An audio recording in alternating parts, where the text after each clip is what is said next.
Okay, as promised, we are going to be taking a look at Empire at Sunrise, the Great War in Asia 1914. This is a World War I, primarily naval war game published by Hollandspiele. Really interesting topic. I did an unboxing video of this game. If you're interested, sort of a little overview of what it's all about. I'll kind of gloss over some of that stuff. I'm mainly here to do a playthrough and show you some of the mechanics. But the one thing I will say right away is that this game is played on 3 different scales. You've got your main map here, and then you've got this Pacific chart.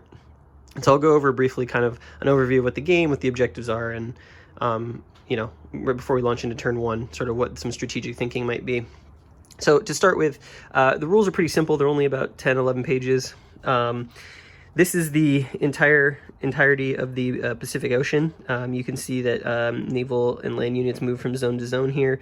And the way that the game starts is you've got a British fleet over in South America. You've got a German ship unit here in Mexico. Some of the Pacific German positions here. And then down in Australia, you've got the dark blue. Those are Australian and New Zealand units. And then you've got a French fleet here as well. And so primarily at this scale, you're going to be moving in a single turn, one area to one area.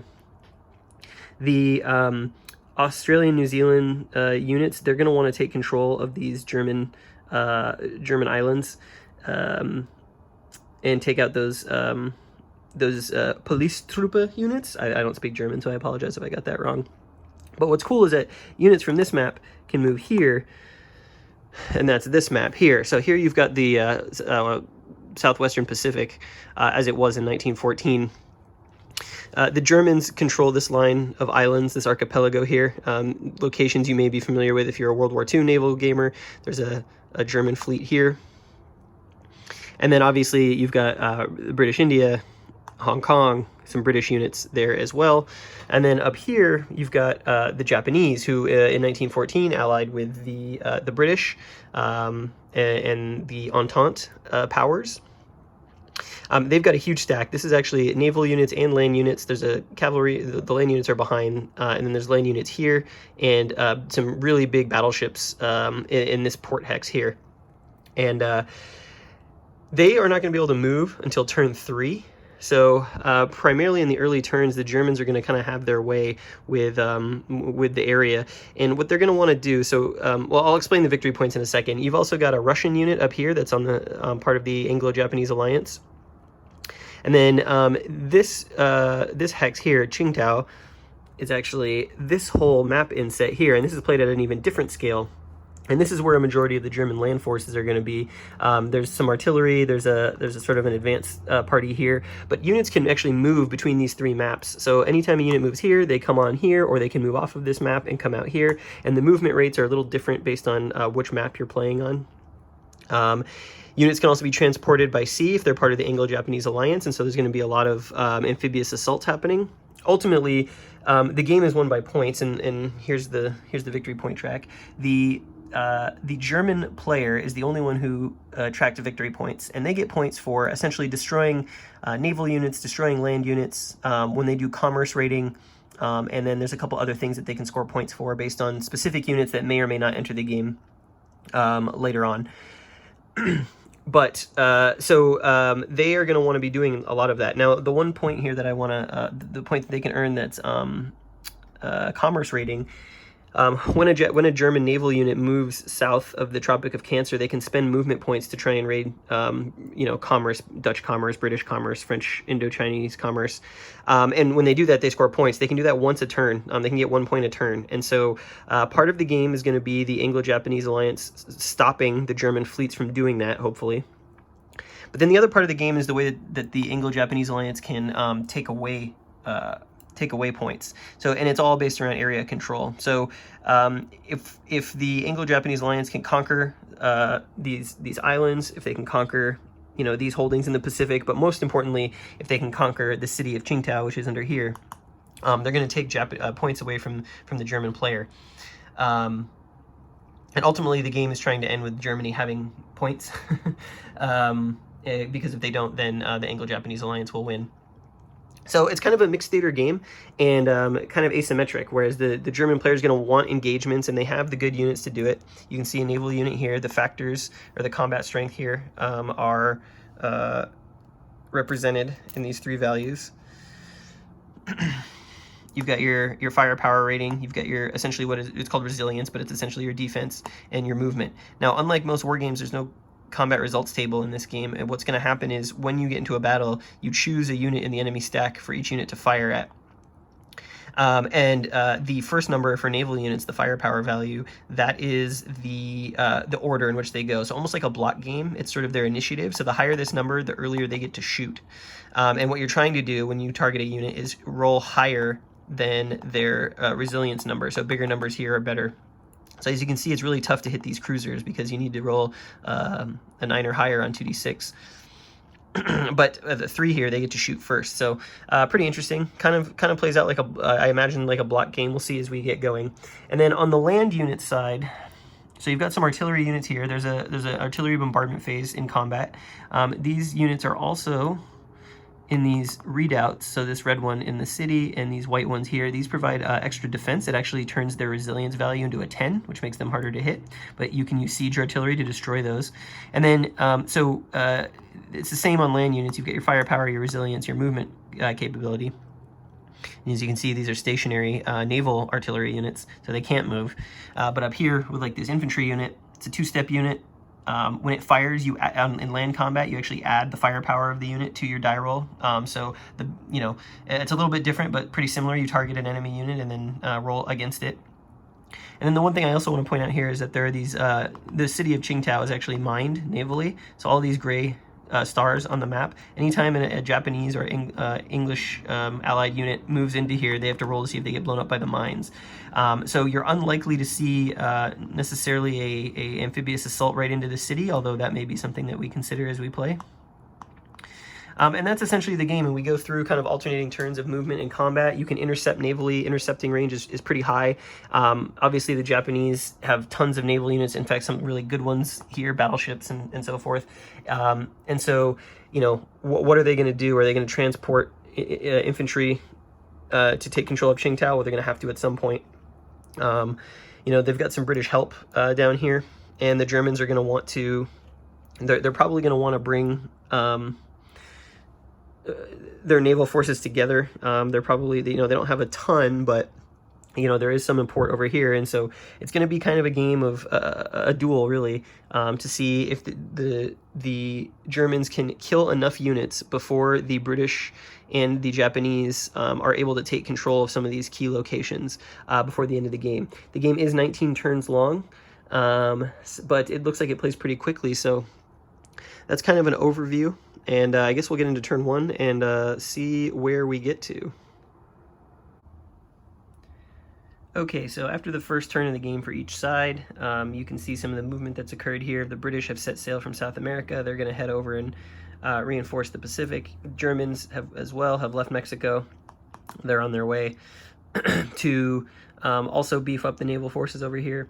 The Australians, they were able to sail up and take control of this hex here, which is one of the victory point hexes, knock off pretty easily the German Paul unit. There's another convoy here that's headed to this particular island. I don't know that we're going to be able to get here in time before that attack is going to happen, but it's a pretty weak unit. It's a good unit, so we should be able to take control of this pretty easily. This French fleet is on its way to the other map. So that's just kind of, the action here is pretty simple and pretty scripted so far. Down here, we've had a couple turns of this German fleet doing commerce raiding. They haven't been able to score any points for it, however. It's been tough for them. They did try, they are moving west here to try and see if they can intercept this British fleet when it moves. The Germans came down, did some more commerce raiding, were not able to score again, so a couple tough first turns for them. And they're parked in these German atolls here. Part of that fleet ended up turning back to the Chinese mainland because next turn the Japanese are going to be able to move. As you can see, Japanese, tons of units. And they also want to keep someone here so that the Russians can't kind of sweep in there real quickly. These British in Hong Kong are actually sailing around to pick up this British infantry unit, and then they're going to come back. I'm thinking that they are going to need that unit for the assault on Tsingtao. And then some more Australians sailed up from Perth, and they're going to join up with this British group and hopefully be able to turn the tide and put some attack power against the Germans here. Now, the other thing that the Germans are doing this turn is they sent this infantry unit and this artillery unit from the Tsingtao map onto the mainland China map, and now they have moved in, and they're actually, this British unit who started in Tientsin here, they're actually going to attack that British unit, and so I wanted to demonstrate a ground combat so you can see how it works. So I will get that set up, and we'll show you what land combat in this game looks like. Okay, so we're set up for the combat here. The first thing that happens in any ground combat is the bombardment phase, and this is where any artillery get to shoot back and forth and potentially try and suppress the other side. Now, the British don't have artillery here, so it's just going to be the Germans. And the way you do this, you choose an artillery unit, so I'm going to choose that 185 artillery unit there, and he is going to roll 2d6 against the British unit, and he's trying to get higher than the British unit's resilient score, which is a 7, so I need an 8 or higher on 2d6. So I'm going to add the artillery firepower, so that's 1, so I get +1 to the roll, and then there's some modifiers. So I am attacking into a city, the city of Tientsin there, so that's -1, so I'm back to even. They're both 2-step units, so there's no DRM there. And that's it, so it's an even roll. So I am attempting to bombard that British unit, and I need to roll an 8 or more. I rolled a 9. So that's a hit, and that's going to mean that this British unit becomes suppressed. Now, suppression is a condition that makes it, them, when they are firing in the actual land assault phase, they're going to get a negative DRM, and the German infantry unit is going to get a positive DRM, so it's good that he brought the artillery with him. So now we move on to the actual assault phase. Now this is a simultaneous attack phase. I'm going to move this just so... This is a simultaneous attack phase, so each infantry unit, this guy is fired, these guys are going head to head. Each infantry unit is going to roll, and they're going to try and roll higher than the other unit's resilience. So we'll do the German one first, even though it's technically simultaneous. So he's attacking into a, so he's +1 because his firepower is +1. He's attacking into a city, so he's back down to +0. They are the same size. They are both 2-step units. However, the target is suppressed, so he does get +1 on the roll. And you know, if I had been smart, I could have actually brought a naval unit into this hex here to provide shore bombardment as well, but I didn't do that, and I guess I didn't realize. It's a learning game here, but I could have actually had naval units bombard as if artillery as well. In any case, we are +1 for the German unit, and we are going to roll, and we rolled a 6. +1 is a 7, which is not enough to do a hit, unfortunately, just shy. So the British unit is not going to take any hits. It's pretty bad for the Germans. All right, so now let's do the British unit attack. They are defending, so they get +1.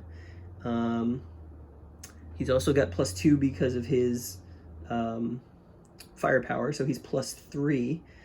However, he is suppressed, so he's only +2. So he's a +2. He needs to roll an 8 or higher on 2d6. He rolls a 9. +2 is 11. That is going to be a hit to this German unit. And the German unit is flipped over to his 1-step side. His actual values don't decrease.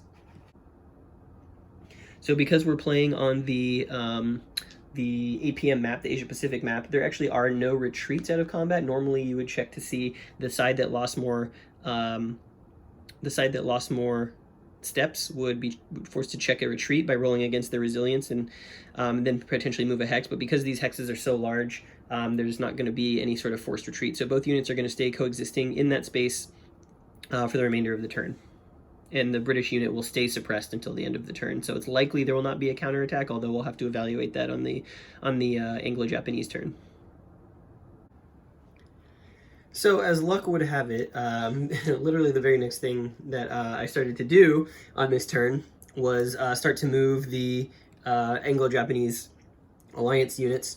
The Australians from Perth were essentially, they were attempting to come around and rendezvous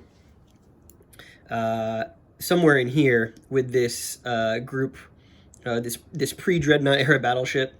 That would probably make it a late 19th century English battleship, maybe, and this cruiser trying to get through the Malacca Strait. Well, as you know, there was a German commerce raiding fleet over off the shore of New Guinea and their German holdings.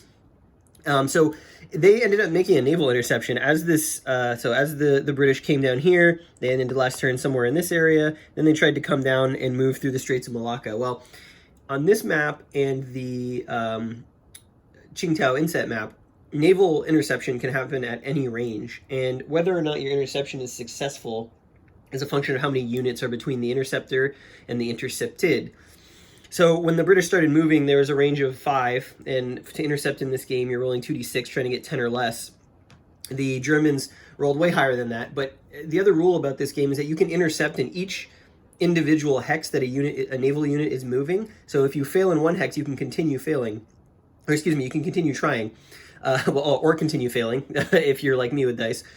So the British moved another hex after the failed intercept, but then the Germans rolled really well.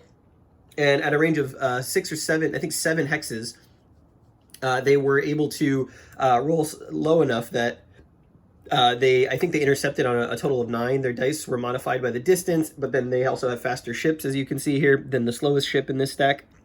So they were able to intercept and scoot on over, and so off of Sumatra and the tip of Malaysia here, we are going to see our first naval combat of the game. So I figured I would do this on camera so you can see how it works. Like I said, it's like a block game, so you've got levels of essentially fire initiative. So we're going to go ahead and start here. The Germans, you can see, they've got 3 cruisers against these 2 British ships. So the highest number firepower fires first, and so that's going to be each of those German armored cruisers, and they each have 3. So they're going to each roll 2d6 and target a unit, and I think let's start with this first one here. He's going to try and target this cruiser here. Again, you're trying to roll higher than the resilience of the target, so you need to roll a 10 or more. There's no modifiers in naval combat. He rolled an 8, so that is a miss. No hits are done there. This unit also going to fire at that cruiser. He rolled a 9, close but not quite enough. So the 3s have fired. So now we go to the 2 firepower units. Both of those British units are going to fire. I think the first one's actually going to fire at this light cruiser, because if they can do a hit to it and potentially knock it out, then it won't actually get to fire in this phase. So let's see what we got.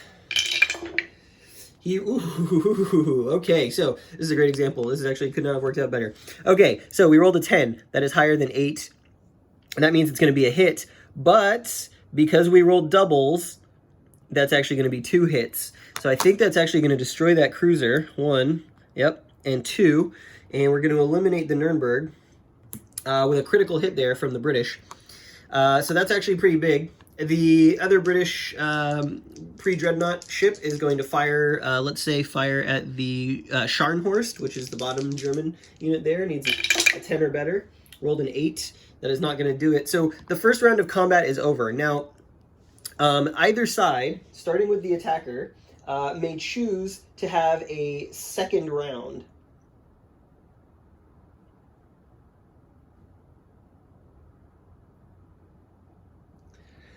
So do the Germans want to have a second round of combat is the question here. You know, losing that the Nuremberg there is pretty big. It doesn't take away points, but obviously it does affect their naval strength now. So what's interesting about this decision is that the Germans could say no, the British could say yes. And the British say yes, they fight again. And so you can have a maximum of 2 rounds of naval combat. But more importantly, after naval combat is concluded, the moving active player, which in this case is the British, they can continue moving if they have movement points left over. Now, in this case, I believe they can move 1 more hex. These coastal hexes cost 2 movement points to enter. And so the Germans could try and intercept again, but they probably wouldn't do that if they don't want to fight. How important is it for the Germans? I would say, you know, they score points by destroying ships. So the Germans are gonna say that they're gonna continue, and they're gonna go around 2, trying to let the British get away. So we go to the top of the order. Obviously, the Germans are gonna fire first. So let's see. We're gonna target the Minotaur again with the first German firing. Roll. Oh, okay, rolled another double 5. So that's 2 hits. That's going to take the Minotaur down 1 and destroy it. That is going to be points for the German player, and that is going to be +1 point for destruction of a Anglo-Japanese alliance naval unit. These dice, they're feast or famine right now. The other German cruiser is going to fire on the Triumph. Needs a 10 or more. Did not get it. Now the Triumph is going to fire, and the Triumph will fight against the Scharnhorst. Needs a 10 or more. Did not get it, so that's a 3. So that concludes naval combat. And the British unit could continue moving if it wanted to. Now, if it does that, it could be subject to another interception. And in that case, we would go another combat round, which the British probably don't want. On the other hand, if we stay there, the German turn, they will be allowed to... so as the moving and active player, you can actually intercept on your turn, and I believe it's an automatic success if you were in the same hex. Let me just double check that. So it is not an automatic success, but it wouldn't obviously be very difficult because the primary modifier for interceptions is distance. So if you're in the same hex, there's obviously no modifier for that. It's a tough choice. I think the British will stay there for now. Hope that the Germans choose to go elsewhere, or at least cannot intercept that on their turn, and don't sight it. And then we can maybe link up the Australians with the British and stand a fighting chance. Really, I'm trying to get over here to get this British unit out of India and bring it up to China. But it's going to be tough now that we've been spotted and intercepted here. So we'll see what happens. So coming off of the first 4 turns in the game, I'm struggling a little bit to either figure the game out, how to play it correctly, or as I've made some potentially bad choices, or I'm struggling to see where the balance in this game lies. And obviously it's going to take more playtime, and this is certainly a different game system than, you know, other types of war games, but it does seem like the Germans are really fragile, and if they make some wrong decisions, they can really hose themselves. So I managed to link up the remaining German naval units that were in the Pacific map together, but they're not very strong, and one of them took a loss fighting the British, that one. So he's only got 5 movement points now. So they can't really go very far. The other problem is that the Russians moved down and joined this extremely deadly battle group, Japanese battle group, where, you know, these battleships, you need to roll 11 or 12 to do damage to them. So I definitely don't want to engage with these weaker ships, because that's just, you know, once I lose this naval power, Germans are kind of done. So this battle group is kind of uncontested, moving in and taking control of these German atoll hexes, which obviously are worth a point at the end of the game. And then over here, the Germans only have essentially 1 unit, and they're vastly outnumbered by the British and the New Zealanders and the French. And it's just kind of dangerous to engage with any of these units, especially this really powerful New Zealand or Australian battleship there. So you can see some of the losses we've taken. We've lost 4 ships from the German Navy. One British carrier sunk, one Japanese carrier sunk, and that carrier actually sunk with that cavalry unit aboard, which is great. I will definitely take it. But here's where I think I made the wrong decision. So I had left a sort of a token naval force here of some of Germany's weaker ships in port at Tsingtao. And I think what I should have done is I should have brought them out of Tsingtao, because now the Germans don't... splitting them up was a mistake. The Germans don't have enough force to really contest some of these moves. You know, they can maybe contest over here, and that might be sort of what they're forced to do, or potentially move off into the Pacific map to try and reincorporate this guy. That's another option. But they definitely don't have the ability to fight really well, and they get a lot of their points from destroying naval units, so it's kind of frustrating. Whether I made a mistake or the balance is off, it's frustrating to be them right now. Now, they did score some points for raiding commerce the last couple of turns, which is good because that started to turn around.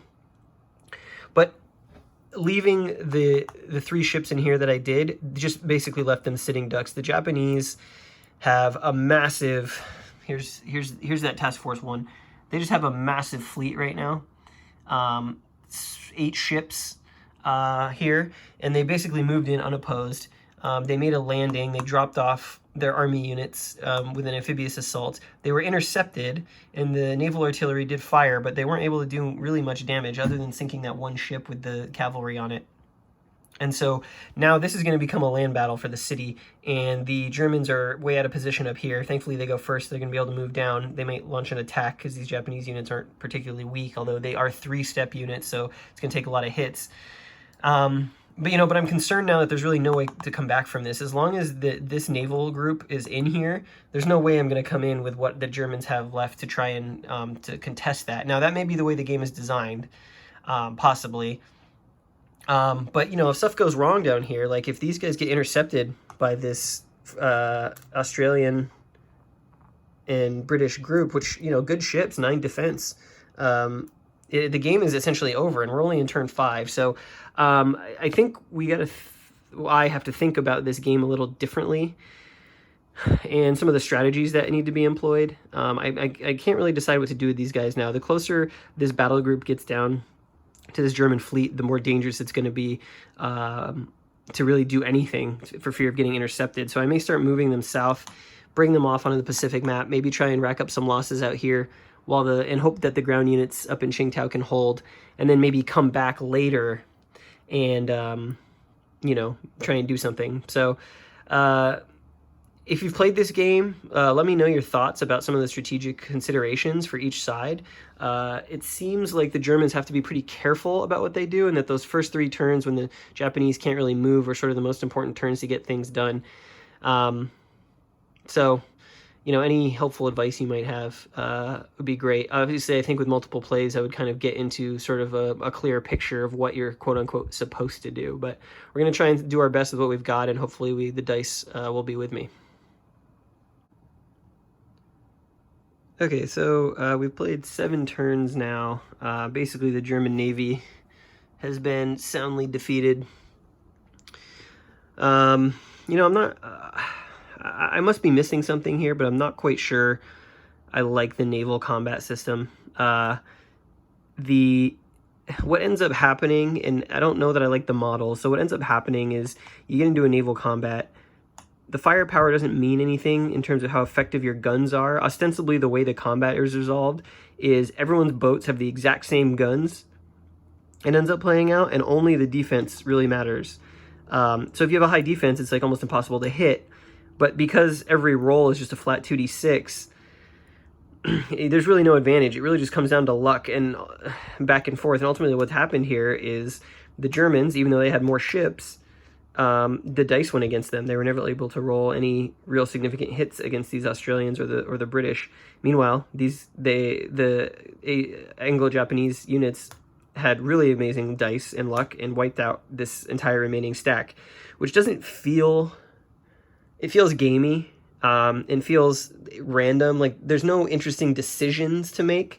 And there's something weird about, on this map, naval units have a movement range, and yet they can intercept basically anywhere, any unit, if they roll well enough. So again, it comes down to being lucky on the dice. You could be really far away but get an amazing roll, and suddenly you teleport to where the person is moving that they, that they may have thought they've been safe, and suddenly you're in a combat where it's basically the dice could go against you at any moment. And I'm not sure I like that too much. It makes moving naval units risky, even when you think you have an advantage. Like, there's no safe way to move naval units, essentially, because of that.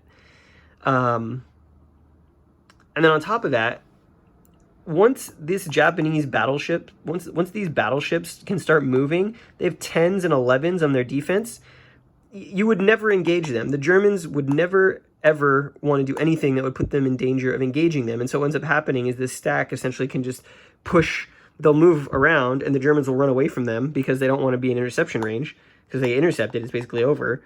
And ultimately, they can just kind of boxcar the Germans into a situation where they can't escape, which is what happened here. These guys came in, the English and Australians came from India, and stuck in these coastal areas. The German units, which there were more, they outnumbered this stack, ended up getting caught, and the dice went against them, and they essentially got sunk. And so it takes away like really interesting inflection points or decision making to make with the naval units. You're essentially kind of playing just runaway, which doesn't feel great, I guess.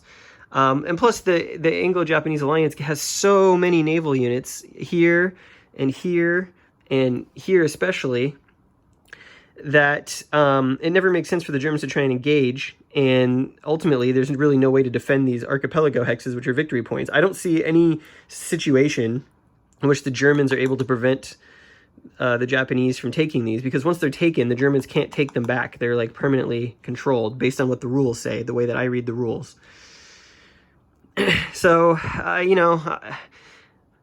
as a simulation, I think it's leaving something wanting. I'd be curious to hear from the designer about why he chose to make the naval combat system this way, where it just basically comes down to dice. It doesn't feel particularly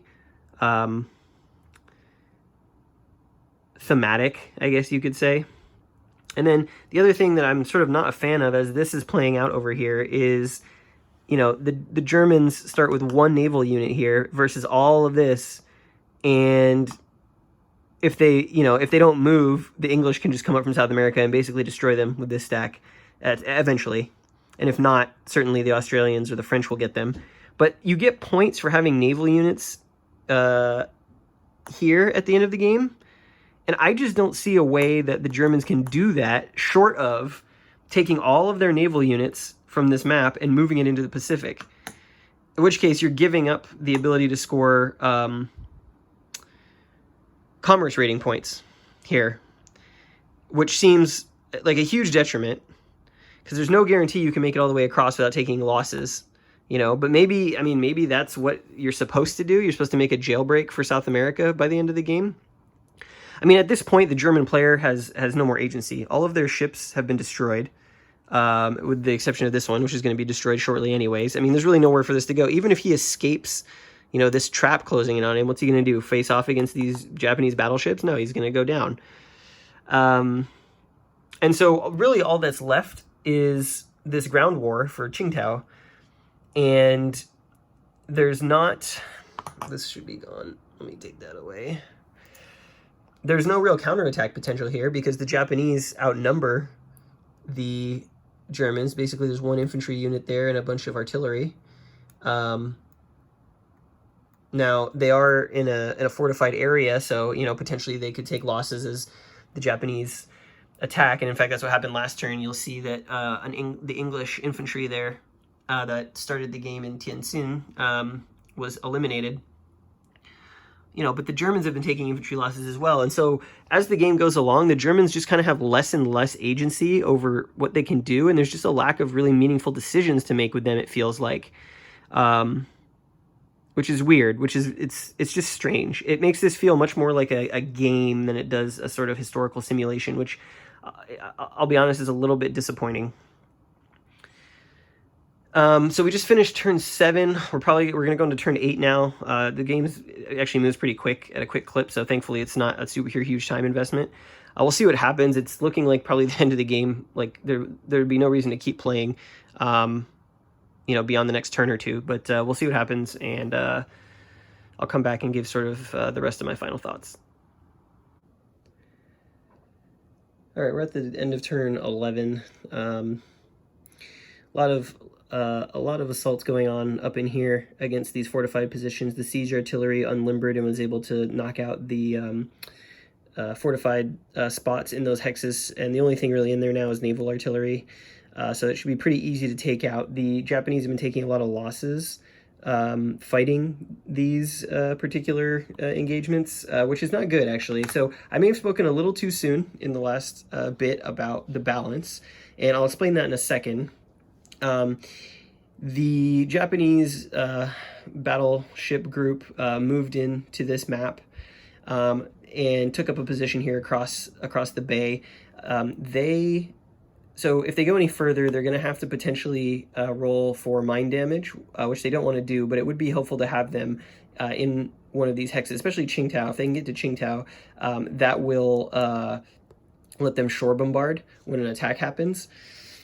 So we'll see, but I'm a little nervous right now because if I do that and I lose some steps off of that group, it's possible that we could push the Germans into a victory point situation where they would actually win over outright. And so let me explain why that is. Quick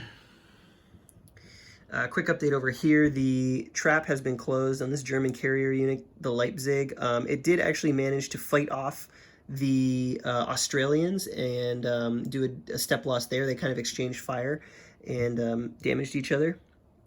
And the British were able to intercept them as well, but it was inconclusive. No hits were done. So that's going to be kind of an ongoing battle for the rest of the game, it looks like.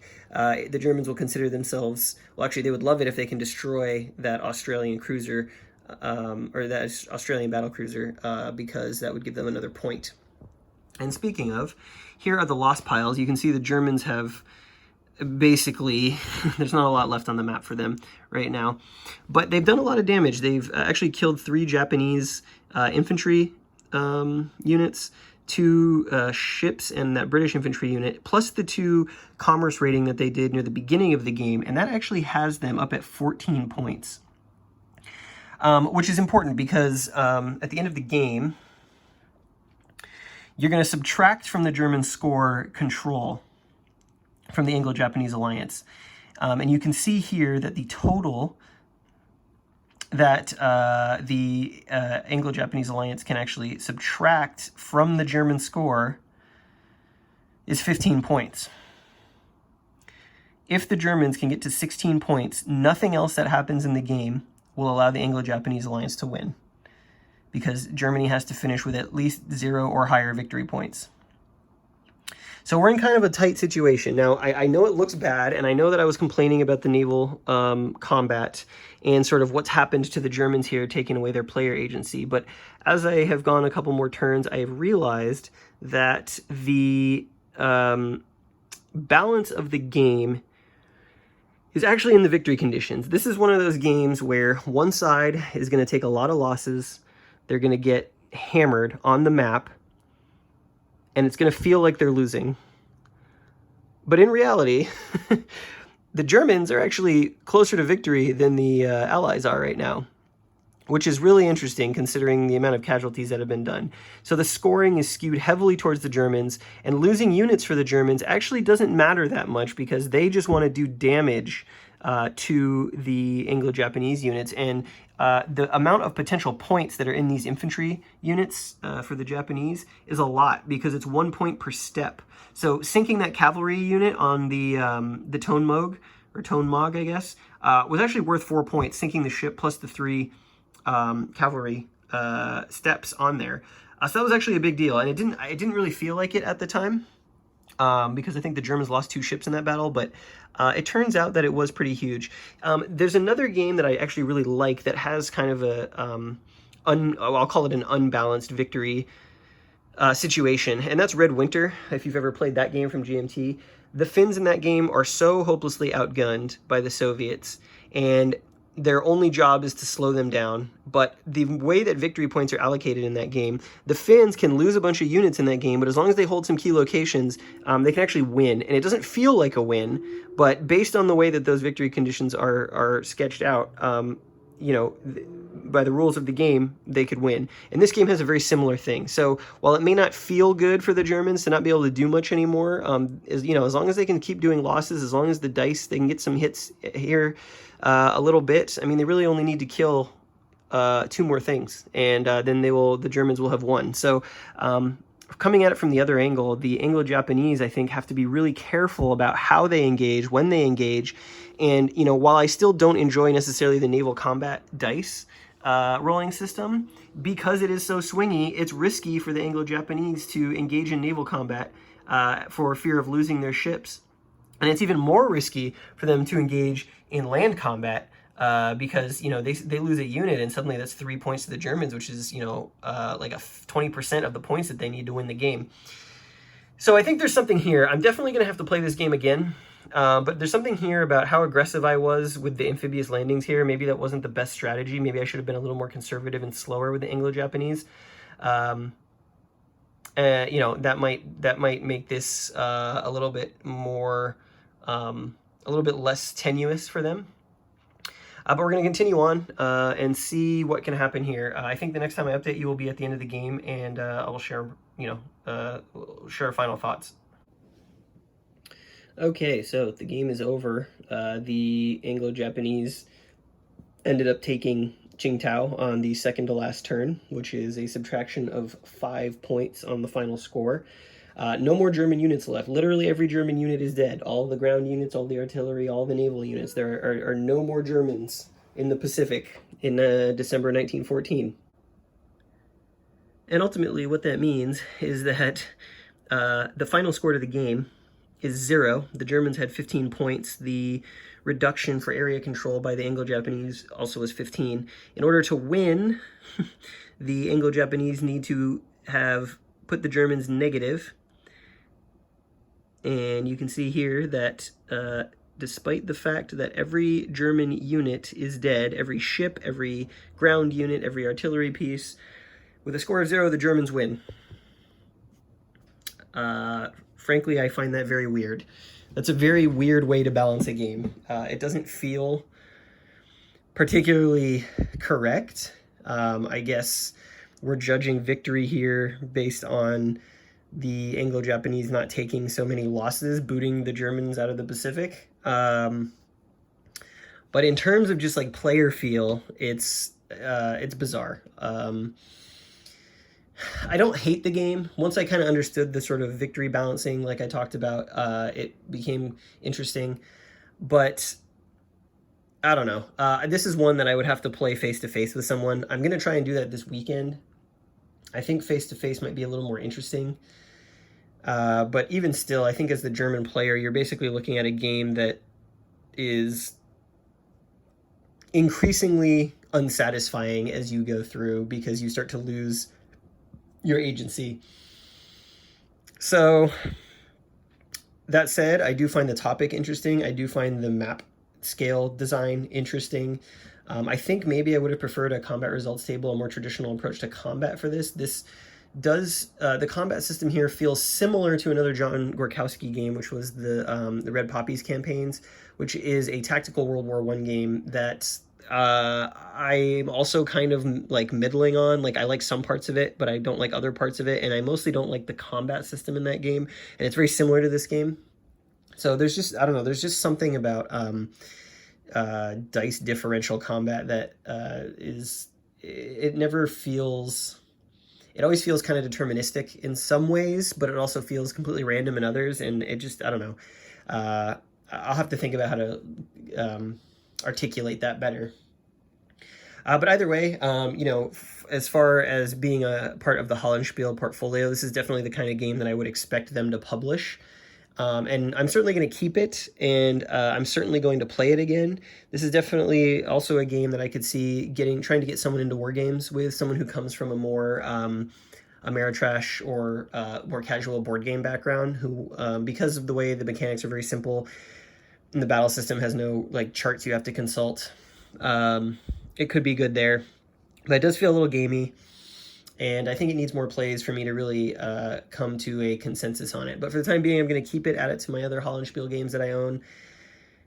And I hope this was helpful. I hope this gave you sort of a good overview of how it plays, what it's like, and sort of the scope of the topic. If you noticed any mistakes that I made, or there's anything else you want to know about the game, please feel free to comment on the video and let me know. Cheers.